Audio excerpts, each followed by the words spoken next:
Bismillahirrahmanirrahim.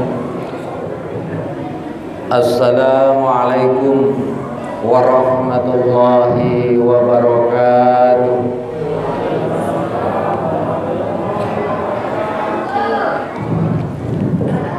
Bentar, kok nyaman. Assalamualaikum warahmatullahi wabarakatuh.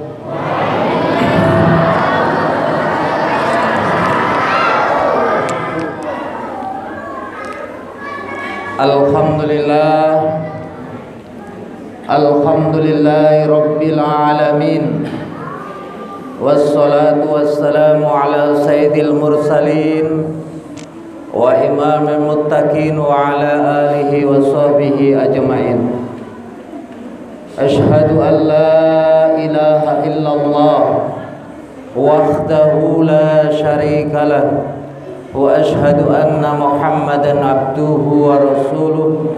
Allahumma salli wa sallim ala sayyidina wa maulana Muhammadin wa ala alihi wa sahbihi ajma'in. Kepada takmir masjid dengan jajarannya, pada ibu-ibu majelis taklim, kepada bapak aparat pemerintah, aparat desa dan jajarannya, serta saudara-saudara sekalian kaum muslimin wal muslimat yang dimuliakan Allah Subhanahu wa taala. Tentunya kalimat awal yang ingin Al-Fakir sampaikan kepada kita semua, marilah kemudian kita sama-sama berusaha saling menasihati untuk menjadi hamba Allah yang pandai bersyukur kepada Allah Subhanahu wa taala. Kenapa? Karena tidak mungkin kita bisa bertemu di malam hari ini. Jangankan bertemu, sekedar kita bisa mengedipkan mata saja, sekedar kita bisa menarik satu tarikan nafas saja, sekedar kemudian satu tetes air akan bisa masuk di dalam mulut kita, itu tidak mungkin terjadi kecuali semata-mata hanya atas izin dari Allah Azza wa Jalla. Saudara-saudara sekalian yang dimuliakan Allah, salawat dan taslim semoga Allah Subhanahu wa taala senantiasa mencurahkan kepada junjungan kita, nabi kita, kekasih kita, Nabi Allah Muhammad sallallahu alaihi wasallam, nabi yang sengaja dipilih oleh Allah untuk menerima risalah, yang dengan risalah itu Allah perintahkan agar Nabi mengajarkan kepada manusia bagaimana cara perbuatan manusia, bagaimana cara berkata-kata manusia, agar kemudian perbuatan dan pilihan hidup manusia sesuai dengan yang dikehendaki yang menciptakan manusia. Itulah Allah Subhanahu wa taala. Bapak Ibu sekalian yang dimuliakan Allah Subhanahu wa taala, alhamdulillah ya, apa yang kemudian diagendakan beberapa hari yang lalu dihubungi oleh Ustadz Jaya, kemudian alhamdulillah malam hari ini Allah berikan kekuatan buat saya untuk kemudian bisa hadir di tengah-tengah Bapak sekalian. Setelah semalam saya ngisi di Baito, kemudian lanjut tadi sore di Jalan Tunggala, malam hari ini bisa berkumpul dengan Bapak-Bapak sekalian. Yang lebih spesial bagi Al-Fakir pribadi, alhamdulillah hari ini saya hadir di tengah-tengah Bapak Ibu sekalian. Saya didampingi oleh ibu saya. Saya diantar oleh orang yang melahirkan saya. Saya diantar oleh orang yang membesarkan saya. Saya diantar orang yang kemudian mendidik saya. Dialah ibu kandung saya. Oleh karenanya itu, alhamdulillah, Al-Ulama bagi saya adalah tempat yang cukup membahagiakan. Wabil khusus pasca sekitar 6 bulan yang lalu, saya setiap minggu pada saat itu ngisi pengajian di sini, ya, yang kita bentuk dengan namanya komunitas tukang batu pemburu onta merah. Saya sampaikan saat itu bahwasanya kita ini sekalipun pekerjaan kita itu tidak mewah, kita tidak berdasi, kita tidak berkantor, namun sekalipun kita hanya menjadi buruh bangunan, kita mulia di mata Allah. Selama kapan? Selama kemudian kita berakidah Islam dengan baik, kita beragama dengan baik, ya. Olehnya itu ma'asyiral muslimin yang dimuliakan oleh Allah Subhanahu wa taala, jadi kerasulan Nabi Allah Muhammad sallallahu alaihi wasallam ada peristiwa besar. Peristiwa besar yang peristiwa itu kemudian cukup mengguncang orang-orang yang sudah masuk Islam saat itu. Orang yang sudah masuk Islam ada yang keluar dan tidak sedikit. Padahal mereka melihat sosok Rasulullah, mereka mendengar suara Rasulullah, langsung saja mereka bisa murtad dengan pasca Isra Mi'rajnya Nabiullah Muhammad sallallahu alaihi wasallam. Yang kedua, peristiwa Isra Mi'raj sekaligus kemudian memberikan orang-orang munafik, orang-orang kafir, musuh-musuh Islam punya ruang, punya kesempatan untuk menciptakan keraguan akan kebenaran agama Allah ini. Maka mereka kemudian memprovokatori, membuat framing negatif. Itu lihat, Muhammad yang kami juluki dulu adalah tukang sihir, Muhammad yang kami juluki dia adalah orang gila. Mereka gaungkan kembali, dan tidak sedikit sekali lagi umat Islam saat itu yang kembali murtad setelah mereka berislam. Namun di sisi lain, Bapak Ibu sekalian yang dimuliakan Allah, pada saat yang sama kemudian tersaring siapa yang betul-betul ikhlas beriman, siapa yang betul-betul ikhlas taat kepada Allah, dan siapa orang-orang yang layak ditolong oleh Allah Subhanahu wa taala. Menariknya pasca Isra Mi'raj setahun 3 tahun kemudian, disitulah Rasul dimenangkan oleh Allah, ditolong oleh Allah dengan sahabat-sahabat yang istiqomah. Sebelum saya lanjut ceramah saya, ibu-ibu masih ingat Isra Mi'raj itu tanggal berapa, Bu? Tanggal berapa? 12 Rabiul Awal? Bukan. Isra Mi'raj itu tanggal 27 Rajab. Ya. Kenapa kita lupa coba? Karena jarang kita menyanyikan lagu itu. Dulu saya dengar betul ibu saya ada di sini. Kalau beliau menyapu, beliau cuci piring, itu lagunya itu 27 Rajab Nabi Muhammad Isra dari Masjidil Haram ke Masjidil Aqsa. Jadi ingat betul setiap peristiwa demi peristiwa itu, kemudian walaupun dalam bentuk lagu, tetapi itu mengingatkan kepada kita ada sejarah Rasulullah sallallahu alaihi wasallam. Sekarang kalau ibu-ibu menyapu lagunya apa?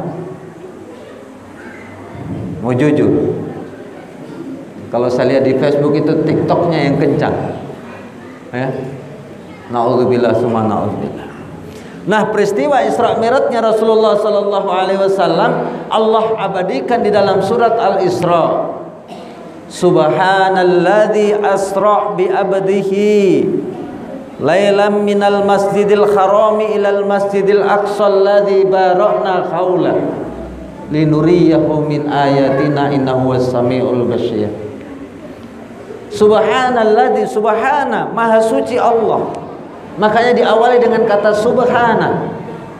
Itu adalah subhana, itu sama dengan subhanallah, karena na itu ada dhamir, maksudnya Allah, kata ganti. Artinya ketika sesuatu diawali subhanallah, berarti ada sesuatu yang menakjubkan, dan itu tidak mungkin bisa terjadi kecuali kerjanya Allah Subhanahu wa ta'ala. Subhanalladzi asra, yang memperjalankan hambanya bi abdihi lailam, pada suatu malam, minal masjidil haram ilal masjidil aqsa, dari masjidil haram menuju masjidil aqsa. Barakna khaulahu, yang kemudian diberkahi di sekelilingnya. linuriyahu min ayatina, yang dari perjalanan itu Allah menunjukkan tanda-tanda kekuasaan. Ayyuhal kiram azanallahu wa iyyakum ajma'in. Peristiwa Isra dan Mi'raj tidak lepas dari kejadian yang dialami oleh Rasulullah. Itulah yang disebut dengan amul husni. Amul husni itu adalah hari-hari duka, hari-hari kesedihan Rasulullah sallallahu alaihi wasallam. Kenapa Bapak Ibu sekalian? Ternyata kesedihan itu ada 3 hal. Yang pertama adalah paman Rasulullah sallallahu alaihi wasallam yang namanya Abu Thalib, yang dia di luar sebagai dia tetap kafir, dia tidak memeluk Islam, tapi dia senantiasa melindungi dakwah Rasulullah sallallahu alaihi wasallam. Dipanggil oleh Allah.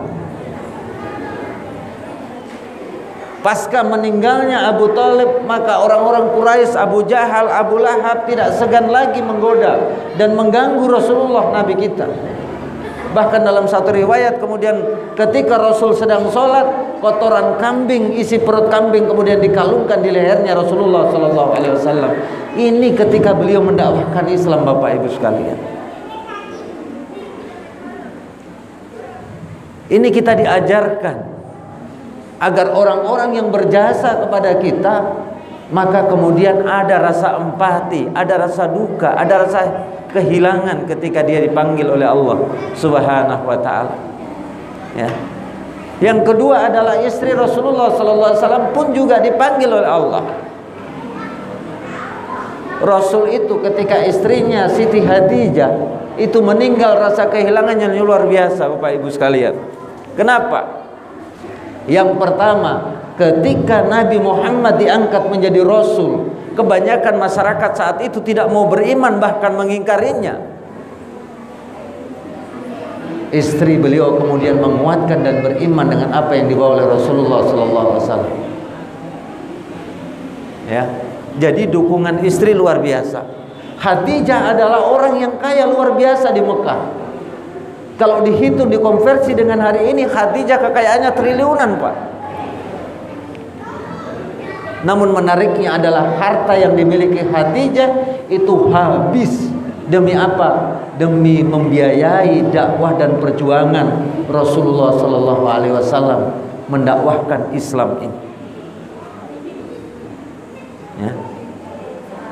Itu. Sampai ketika Khadijah meninggal radhiyallahu an, itu meninggal, sebelum meninggal beliau berpesan kepada Rasulullah, wahai suamiku, jika nanti setelah aku meninggal, andaikan tulang belulangku ini laku dijual, maka juallah yang biayanya atau harga tulang belulangku ini, buatlah kemudian untuk membiayai perjuangan Islam, engkau menyampaikan agama Allah ini. Sampai segitunya orang terkaya ini. Mohon maaf Bapak Ibu sekalian, ibu-ibu sekarang uangnya habis dipakai biaya apa? Kalau dikasih uang belanja sama bapak, berapa persen kemudian diinfakkan untuk agama Allah? Kadang-kadang yang bikin pusing kita itu cicilan. Iya kan? Ya. Ya, kata TikTok itu kan begitu. Yang bikin kaget dan jantung berdetak dengan keras itu 2 hal. 1 cicilan, 2 jatuh tempo katanya. Kan begitu. Ya. Wajar kalau Rasulullah kehilangan betul istrinya, karena istrinya seperti itu adanya.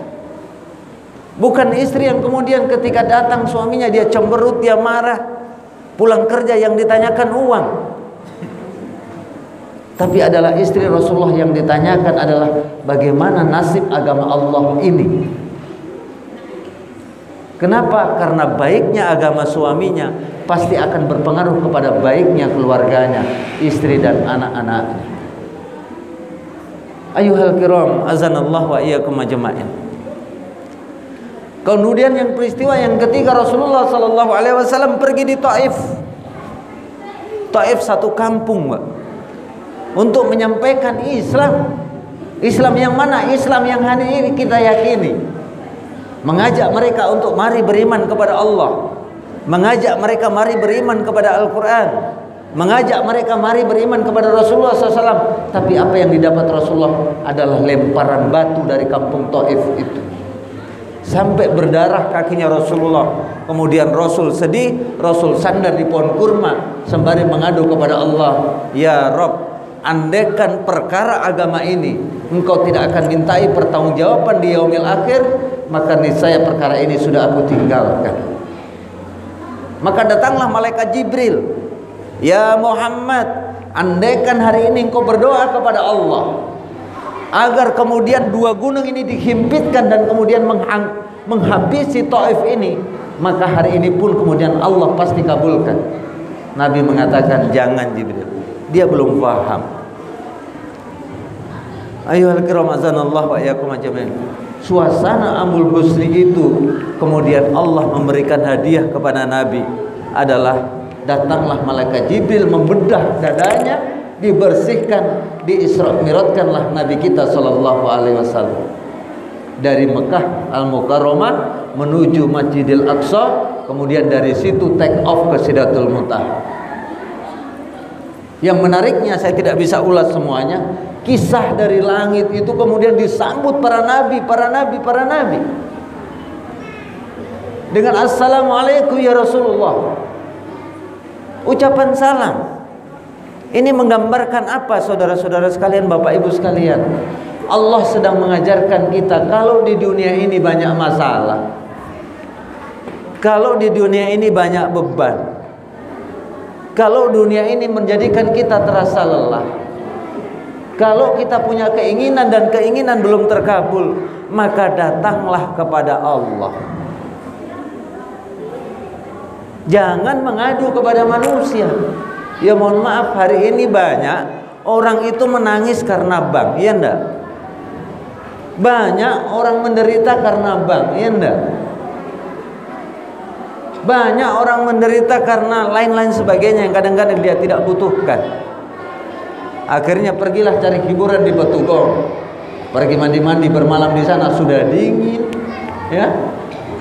Padahal di rumah ada istrinya, di rumah ada anaknya, tapi masih belum nyaman dia. Pergi lagi di Kendari bis karena salah konsep. Ini saya ajari resepnya. Kadang-kadang bukan Allah tidak mau menolong kita, kadang-kadang kita ini yang kemudian menutup pertolongan Allah akan datang ke kita. Coba kalau kita mau punya rumah yang kita ingat apa? 3 tahun saya di Manado, kebanyakan 50% penduduk di sana dia mengatakan kalau pingin punya rumah yang dia ingat bank, kalau ingin punya mobil baru yang dia ingat bank, kalau pengen punya kemudian fasilitas hidup yang wah yang dia ingat bank. Akhirnya ujung-ujungnya yang menangis, yang bikin dia menangis dan menderita juga bank. Kenapa kita tidak balik? Allah sudah berikan kita nikmat iman dan Islam. Kalau kita ingin sesuatu, misalnya kita sudah menikah, ya Allah, tidak mungkin saya ngontrak terus. Saya selaku kepala rumah tangga punya kewajiban untuk menyediakan rumah buat anak dan istriku. Kenapa tidak di sepertiga malam kemudian kita sholat, kita minta ke Allah? Kenapa bukan Allah yang kita ingat duluan? Ya Allah, anakku banyak. Ya kayak saya ini, walaupun doa saya belum dikabulkan oleh Allah. Jadi kecil-kecil begini ini anak saya 9, Pak. Ya. Ada anaknya yang 12 di sini. Ya. Saya suka anak banyak. Kata Ustadz Anwar, imam masjid Pink tadi ketika sama-sama di kendaraan, beliau menyesal sekali kalau punya istri anaknya sedikit, karena sedikit yang mendoakan katanya. Ya kita berdoa kepada Allah, ya Rabb, ini kalau anakku 9, istri saya 2, kalau cuma pakai motor nggak cukup ya Rabb. Maka aku memohon kepadamu, berikanlah rezeki yang halal, yang berkah, hadirkan kendaraan kepadaku, sehingga kesana kesemari saya bisa kemudian membahagiakan, bisa bersama anak dan istriku. Alhamdulillah Allah kabulkan, Mbak. Apakah kabulkan beli mobil? Tidak. Rupa-rupanya kalau saya dikasih uang beli mobil akan banyak masalah karena bayar pajaknya saya belum sanggup. Tapi Allah dekatkan saya orang-orang terbaik, Orang-orang yang disentuhkan, didekatkan hatinya, kapan saja saya butuh mobilnya, saya ke Polda, saya dikasih pinjam mobilnya. Ya. Saya kemudian ke Lepo-Lepo dikasih pinjam mobilnya. Tadi malam ngisi juga di mana? Di Baito ada sahabat saya, ya, yang punya juga keluarga di Alolama, dia ngantar juga di Baito. Dan saya tidak bayar pajak, tidak ikut beli bensin. Ya. Karena saya mau belikan bensin, dia tidak mau. Ini kan bagian Allah mencukupkan kita. Ya. Nanti kalau kita sudah pantas untuk menerima nikmat, maka Allah akan beri kita dengan cara yang benar. Artinya, kalau kita ingin apa-apa, datanglah ke Allah dulu. Ingatlah kepada Allah. Jangan yang lain dulu. Ingat dulu Allah. Kita dari air mani yang tidak kelihatan ini, kita bisa menjadi manusia sesempurna ini. Bagaimana mungkin Allah tidak sanggup memberikan kebutuhan buat kita? Allah hibur Rasulullah sallallahu alaihi wasallam. Datanglah ke Allah. Yang kedua adalah jika engkau berpegang teguh dengan Islam dan iman, maka tidak usah takut kalau di dunia ini dilecehkan sama manusia. Seperti zaman kita hari ini. Hari ini mohon maaf Bapak Ibu sekalian, kenapa saya sampaikan ini? Anak-anak muda sekarang mau pergi di masjid itu ujiannya juga luar biasa. Dulu waktu dia minum, ya, gila, anak muda yang tidak pernah ke masjid tiba-tiba ke masjid. Anak muda yang tidak pernah baca Quran tiba-tiba baca Quran. Anak muda yang dulu kemudian membuka aurat kemudian menjadi tutup aurat, sekarang ini menanggung beban yang tidak ringan. Kenapa? Kadang dicap, hei, jangan sok alim, iya ndak?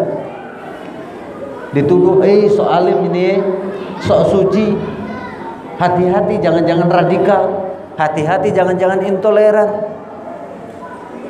Persepsi negatif, ini aliran apa ini? Jangan-jangan aliran garis keras. Framing negatif menjadi beban bagi pemuda yang ingin berhijrah hari ini. Tapi pada saat yang sama ada anak muda di jalan.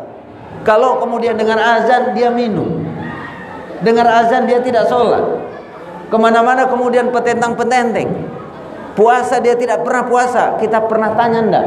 Nah, hati-hati kamu ini kena Islam aliran apa ya? Kita tidak pernah curigai dia ini Islam aliran apa. Kita tidak pernah tanya dia, jangan-jangan kau jadi muslim yang tersesat. Tidak. Ini zaman kebalik Bapak Ibu sekalian. Dalam kondisi yang seperti ini, maka jangan pernah kita tinggalkan akidah Islam kita. Kenapa? Wala tamutunna illa wa antum muslimun.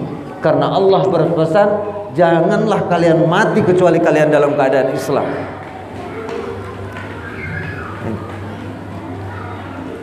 Ayuhal kiram azanallahu wa iyyakum ajma'in. Allah Subhanahu wa taala sudah memberikan sarana buat kita untuk meminta kepada Allah. Yaitu adalah di peristiwa Isra Mi'raj Allah Rasul kita menerima perintah salat itu. Coba dalam salat itu indah sekali coba. Yang kata hadis Nabi as-salatu imaduddin, salat itu tiang agama. Yang kata hadis Nabi, barang siapa menjaga sholatnya maka seperti orang yang di depan rumahnya ada kamar mandi, ada kolam tempat dia mandi. Setiap dia sholat maka setiap saat kemudian dia mandi. Kalau 5 kali berarti 5 kali kita mandi. Ya, saya jujur saja, satu hari ini cuma 1 kali saya mandi. Ya, karena tadi sore tidak sempat mandi, tiba-tiba ada undangan ngisi pengajian. Bapak rasa busuk enggak? Tidak, tidak juga. Pada 1 kali. Bagaimana kemudian kalau 5 kali saya mandi? Ya. Ya. Dalam sholat kita itu Masya Allah, panggilannya saja sudah indah. Hayya 'alal falah. Ya. Ada kemuliaan di situ. Ya. Hayya 'alas shalah. Mari kerjakan sholat. Ya. Indah sekali, Allah yang panggil kita. Kemudian kita mendirikan sholat, kita awali dengan takbir Allahu Akbar. Allah Maha Besar. Pekerjaan itu kecil, kebutuhan itu kecil, dunia ini kecil. Allah yang maha besar. Saat kemudian kita sholat, kemudian kita inni wajhtu wajhiya, ya Allah aku hadapkan wajahku kepadamu. Coba dilanjutkan lagi, inna sholati wa nusuki wa mahyaya wa mamati lillahi rabbil alamin. Sesungguhnya sholatku, ibadahku, hidupku sampai matiku aku persembahkan hanya kepadamu ya Allah, Rabbul alamin, Tuhan seluruh sekalian alam. Ini ikrar, Pak. Ya. Kemudian kita lanjutkan dengan membaca Al-Fatihah. Alhamdulillahi rabbil alamin. Segala puji hanya milik Allah, Tuhan seluruh sekalian alam. Kita masih berdiri karena Allah masih mengizinkan kita berdiri. Kita masih bisa melihat anak istri kita karena Allah masih mengizinkan mata ini bisa melihat. Ar-Rahmanir Rahim, yang maha pengasih lagi maha penyayang. Semua makhluknya dia kasih, namun hanya orang yang beriman yang dia sayang. Maliki yaumiddin, yang menguasai hari kemudian. Ketika saat itu kekuasaan tidak berguna apa-apa, saat itu harta tak berguna apa-apa, saat itu keluarga tak berguna apa-apa, saat itu tidak ada perlindungan kecuali hanya perlindungan yang datang dari Allah Subhanahu wa taala, karena Allah yang menguasai hari kemudian. Iyyaka na'budu wa iyyaka nasta'in. Ya Allah, hanya kepadamu aku menyembah dan hanya kepadamu ya Rabb aku meminta pertolongan. Ihdinas siratal mustaqim. Ya Allah, tunjukkan saya jalan yang lurus. Kalau satu hari, satu malam 17 rakaat kita sholat, maka 17 kali kita minta kepada Allah jalan itu. Yang mana jalan yang lurus? Siratal ladzina an'amta alaihim. Jalannya orang-orang yang telah Kau beri nikmat ya Rabb kepada mereka. Siapa mereka? Jalannya Nabi dan Rasul, jalannya orang soleh, jalannya orang sodik, jalannya para syuhada. Ghairil maghdubi alaihim, bukan jalannya mereka orang-orang yang bodoh, waladdallin, dan bukannya jalannya orang-orang zalim. Coba, kalau demikian dasarnya sholat Bapak Ibu sekalian, masih adakah Bapak Ibu yang membiarkan pasangan hidupnya tidak sholat? Masih adakah yang merasa berharga jabatannya, berharga hartanya, sementara dia sholat dia tinggalkan? Masih adakah Bapak Ibu sekalian kalau sholat demikian dasarnya, yang membiarkan anak-anak kita kemudian biarkan tidak melaksanakan sholat? Jangan Bapak Ibu sekalian. Masjid ini kokoh bangunannya karena tiangnya kuat. Harta kita akan menjadi berkah buat kita, jabatan kita akan menjadi berkah buat kita kalau tiangnya kuat. Tiangnya itu adalah as-sholatu imaduddin. Sholat itu adalah tiangnya agama. Belum lagi nanti doa antara dua sujud. Rabbi ghafirli, ya Allah ampuni aku, warhamni, ya Allah sayangi aku, wajaburni warfa'ni warzuqni wahdini wa'afini wa'afani. Doa semua itu Bapak Ibu sekalian. Kalau anak kita 4 yang sholat, maka 17 kali dia berdoa itu. Bagaimana rumah itu tidak berkah? Bagaimana rezeki itu tidak terbuka? Bagaimana hidayah itu tidak datang? Ditambah lagi dalam doa tasyahud, at-tahiyatul mubarakatus shalawatut thayyibatul lillah. Ini adalah ucapan Nabi kita ketika dia menghadap Allah di Sidratul Muntaha.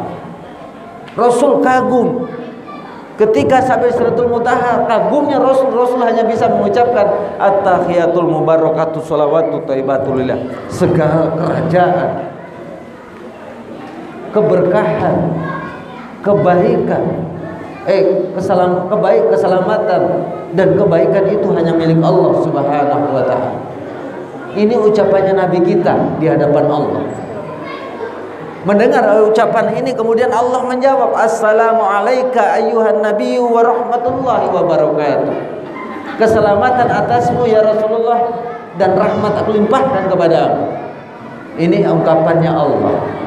Dijawablah oleh Nabi kita, Assalamu alayna, keselamatan atasku ya, wa ala ibadillahi sholihin, dan kemudian kepada hamba-hambamu yang soleh. Jadi siapapun yang soleh itu dapat jaminan dari Allah dan Rasulnya akan kita diberikan jalan keselamatan oleh Allah Subhanahu wa ta'ala.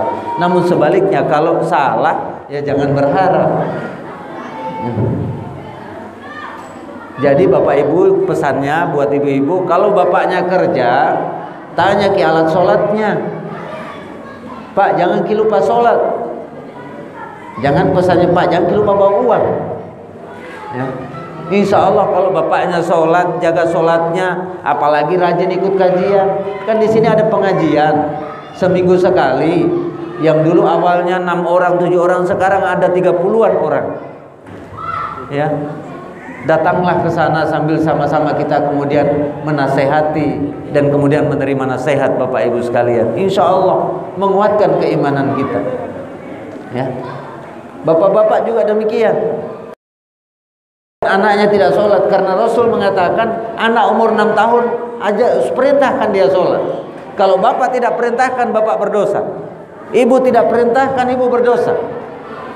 Kalau anak kita umur 10 tahun, kalau tidak mau sholat, pukul dia. Kalau ibu tidak pukul, berdosa kita. Kasihan Ustaz, pukul saja. Yang penting pukulnya bukan muka. Pukul yang dibolehkan, pukulan yang mendidik. Ya. Itu. Kalau anak kita tidak sekolah di SD, tidak sekolah di SMP, kita berani pukul dia, Pak. Tapi giliran anak kita tidak sholat, kemudian kita tenang-tenang saja. Ini berbahaya kebalik kita. Ayyuhal kiram azanallahu wa iyyakum ajma'in. Yang kedua, pelajaran dari peristiwa Isra Mi'raj adalah Rasulullah SAW diperlihatkan oleh 3 keadaan manusia. Yang pertama adalah ada manusia yang kemudian dia dililit oleh puting susunya sampai dia sesak bernapas, dia sulit berteriak meminta tolong. Tapi ternyata Nabi kita bertanya, wahai Jibril, siapa dia? Apa salahnya dia? Apa dosanya dia sampai menderita seperti itu?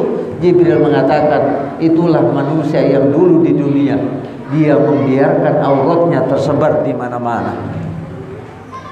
Dia biarkan auratnya terbuka. Dia biarkan auratnya dilihat oleh orang yang bukan muhrimnya.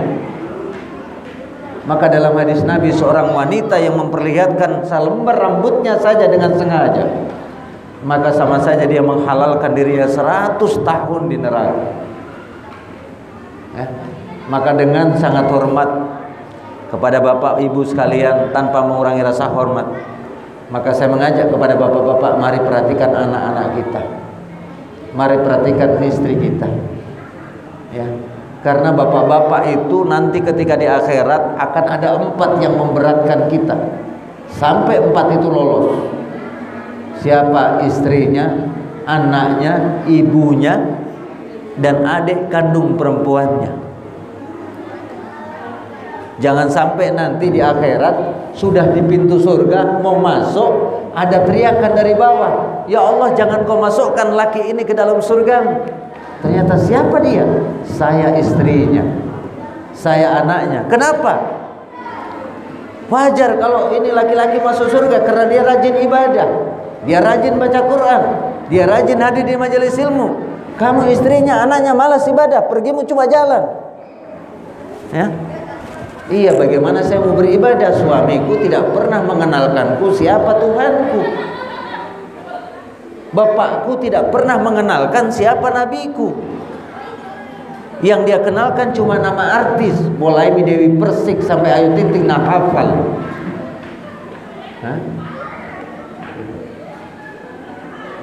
Maka pada saat itu ditariklah Yang penting nasihati dan ingatkan, kalau istri kita nanti tidak mau, itu sudah lepas tanggung jawab kita karena dia sudah balik.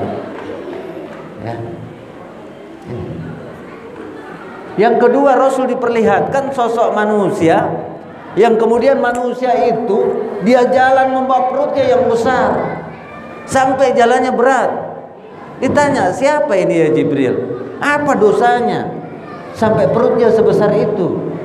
Dia itu manusia yang ketika di dunia dia suka makan harta anak yatim. Dia suka makan harta yang bukan haknya, milik rakyat, dia embat saja. Maka hati-hati masalah makanan Bapak Ibu sekalian. Jangan sampai dalam perut kita ada harta milik bukan milik kita, apalagi milik anak yatim, apalagi milik rakyat jelata. Maka barang siapa yang melakukan demikian dan dia tidak bertobat, maka dia akan menerima nasib seperti yang diperlihatkan kepada Nabi kita, dan nanti di akhirat kelak juga akan mendapatkan seperti itu. Yang ketiga, Nabi diperlihatkan sosok manusia yang manusia itu dihidangkan daging yang enak, ada daging yang berulat. Kenapa ini manusia yang dia makan yang berulat? Nabi heran, ya Jibril, siapa dia? Kenapa dia bisa begitu? Apa kesalahannya? Jibril kemudian menjawab, inilah sosok manusia yang ketika di dunia sudah ada istrinya yang sah, dia pergi jajan di luar cari yang haram. Ya. Ada yang sana cari yang haram. Padahal dulu kita menikah itu adalah agar kita yaghdu, agar kita tunduk pandangan kita, agar terjaga farji kita. Tapi giliran sudah menikah, ada yang di rumah, ternyata dia cari yang di luar. Yang itu bukan lewat jalur pernikahan. Jadi hati-hati bapak-bapak, jaga ki pandangan ta. Kata Nabi, kalau di luar sana kelihatan cantik, di luar sana kelihatan molek pulang, kenapa sama rasanya? Ya. Ini juga nasihat buat ibu-ibu. Kenapa bapak-bapak kadang-kadang lebih suka di luar? Ada orang lewat, cuci mata lagi. Ya. Gara-gara ibu-ibunya kadang-kadang kalau di rumah tidak mau bersolek, tidak mau berhias, pakaiannya robek-robek. Sementara ketika di luar, namanya laki-laki itu pasti ingin yang indah. Tapi ibu-ibu kadang-kadang nanti ke pesta baru repot, bukan main.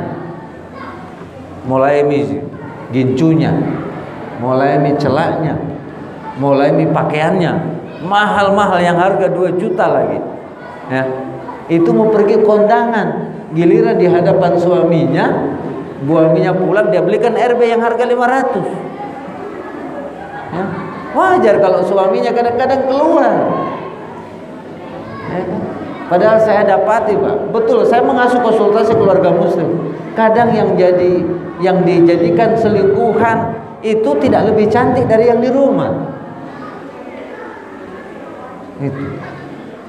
Oleh karena itu, Ibu rahimakumullah, ibu-ibu, ada 4 hal wanita itu akan diizinkan masuk surga lewat pintu manapun. Kalau ibu-ibu memiliki 4 hal ini. Yang pertama, ibu-ibu seorang istri yang menjaga sholatnya. Yang kedua, istri yang menjaga puasanya. Yang ketiga, istri yang kemudian dia menjaga kehormatan suaminya, menjaga kehormatan hartanya, kehormatan rumah tangganya ketika suaminya pergi. Yang keempat, seorang istri yang ketika suaminya memandang maka suaminya senang. Makanya rajin-rajin senyum kalau di rumah. Jangan nanti senyumnya di luar. Ya, ini. Ayo azanallahu wa iyyakum ajma'in. Dan yang terakhir, bahwasanya dalam peristiwa Isra dan Mi'raj itu Rasulullah SAW menerima mandat secara aklamasi. Yang dulu kepemimpinan manusia itu ada di tangan Bani Israel.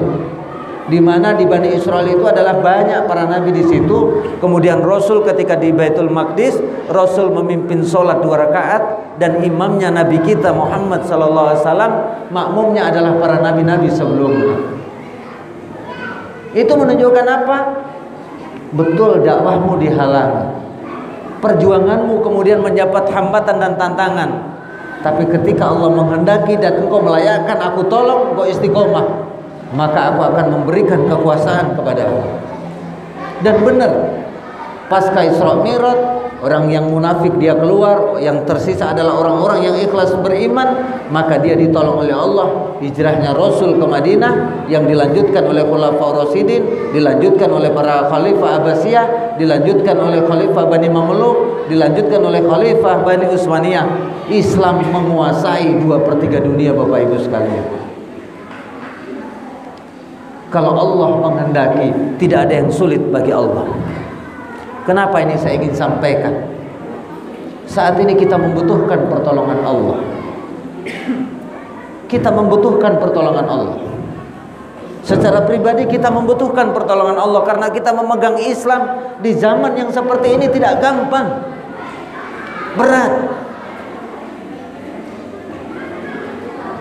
Berat sekali.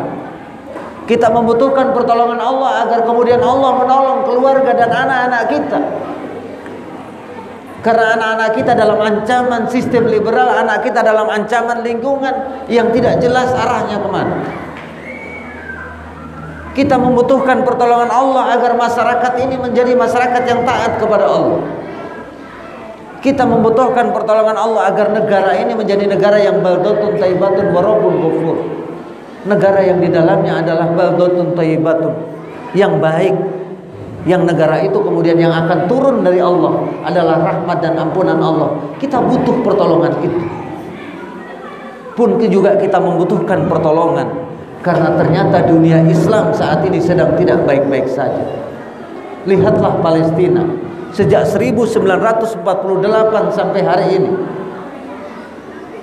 teramat banyak anak-anak yang kehilangan ayahnya, teramat banyak anak-anak yang kehilangan ibunya, disebabkan oleh satu, karena mereka dibantai oleh Yahudi laknatullah alaih. Pasca runtuhnya kekuasaan Islam, umat Islam tidak punya lagi perisai. Kita mau mengadu kemana? Ade Armando Abu Janda kemudian menghina Islam hampir setiap saat. Dia bebas melenggang. Sementara para ulama-ulama kita yang dia tidak minum khamr, ulama-ulama kita yang menginginkan agar prostitusi ini hilang, agar nasab keturunan menjadi jelas, ulama-ulama kita yang menginginkan agar hidup ini diatur dengan syariat Allah. Masya Allah, berbagai macam framing negatif mereka rasakan. Kita sama-sama butuh pertolongan Allah. Oleh karenanya itu tidak ada jalan lain agar pertolongan Allah itu datang kepada kita. Maka melalui momentum Isra Mi'raj, marilah menjadi generasi yang tidak mundur dari agama ini, menjadi generasi yang berpegang teguh kepada Islam, kepada iman, sampai kapanpun dan dalam keadaan apapun.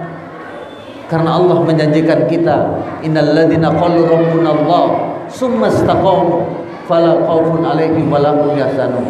Sesungguhnya orang-orang yang mengatakan Rabb saya Allah, tsumma istaqamu, kemudian dia istiqomah di jalan itu, fala khaufun 'alaihim wa lahum yahzanun, maka mereka tidak akan pernah takut dan mereka tidak akan dihinggapi rasa kekhawatiran.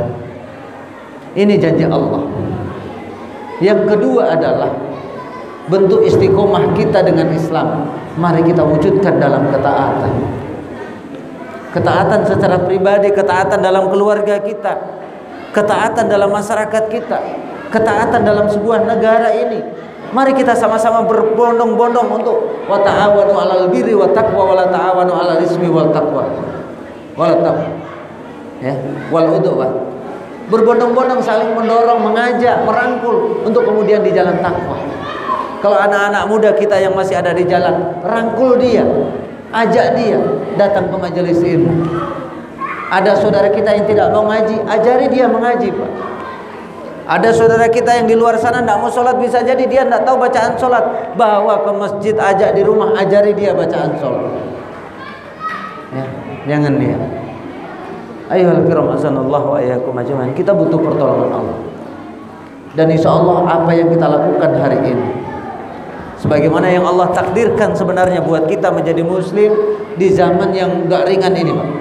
Kita hari ini ditakdirkan menjadi muslim, minuman keras yang haram jadi halal gara-gara mendatangkan devisa negara. Kita ditakdirkan menjadi muslim, orang selingkuh yang penting suka sama suka, tidak kena delik hukum. Padahal itu adalah perzinahan. Kita hidup di zaman orang sholat atau tidak sholat terserah. Bahkan suara seorang ulama dengan seorang penjahat dianggap sama. Kita hidup di zaman yang seperti itu. Namun di balik itu kita ditakdirkan Allah menjadi muslim. Allah punya keinginan indah atas kita semua agar kita menjadi generasi muslim yang menjemput tegaknya peradaban mulia, yang insya Allah kemudian masa-masa sulit ini akan berganti, akan menjadi masa-masa yang indah. Masa-masa suram akan menjadi masa-masa yang membahagiakan. Kapan itu? Adalah ketika umat Islam kita semua diatur dengan syariat Allah Subhanahu wa ta'ala. Mudah-mudahan masa-masa itu segera berganti dan ada sumbansi lisan kita, ada sumbansi tangan kita, ada sumbansi dana kita, dan kemudian ada sumbansi tenaga dan pikiran kita untuk itu. Insya Allah kita akan punya hujah yang kuat di sisi Allah Subhanahu wa ta'ala. Demikian apa yang bisa Al-Fakir sampaikan. Kalau dari awal sampai akhir jari telunjuk Al-Fakir menunjuk kepada bapak dan ibu sekalian, maka jari Al-Fakir ini ada 5. Yang satu menunjuk ke bapak, menasihati bapak ibu sekalian, maka yang 4 sebenarnya sedang menasihati diri Al-Fakir sendiri. Di sini tidak ada yang sempurna. Namun ketidaksempurnaan ini menjadi indah jika kemudian kita saling mengingatkan dan saling menasihati. Yang kedua, dari awal sampai akhir, jika ada kalimat yang salah, yang khilaf, yang tidak enak di hati bapak ibu sekalian, Al-Fakir memohon maaf yang sebesar-besarnya, dan kepada Allah Al-Fakir mohon ampun. Demikian akhirul da'wah. Assalamualaikum warahmatullahi wabarakatuh.